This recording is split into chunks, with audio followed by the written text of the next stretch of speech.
information in depth by speaking against the manipulative and self-serving teachings of the religious leaders and the haughty and power-hungry Romans who only cared about number one.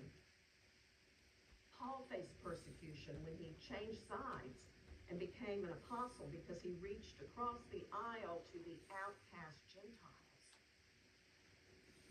Historically, in the 1500s, Martin Luther risked his life when he posted his 95 Theses calling out the Catholic Church's abuse of power.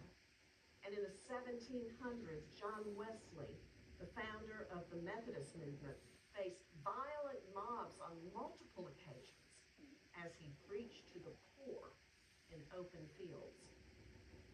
William Wilberforce, a member of Parliament, risked his life, career, and reputation in the early 1800s when he proclaimed himself an abolitionist.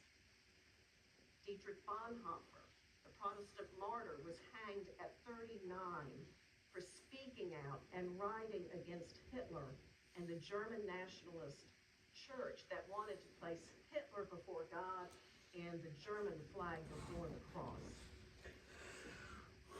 Martin Luther King Jr. wrote his letter from the Birmingham jail to white pastors, imploring them not to wait, but to join him in his efforts for equal rights.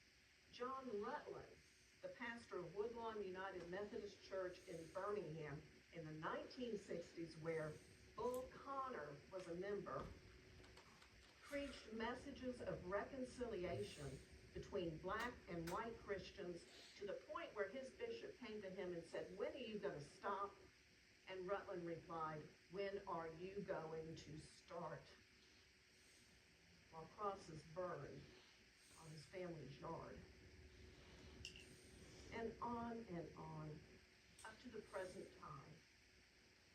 Other than Jesus, all these examples are common, ordinary people like you and me who no doubt did not want to, but who were compelled to speak out because of their discipleship to the Son of Man.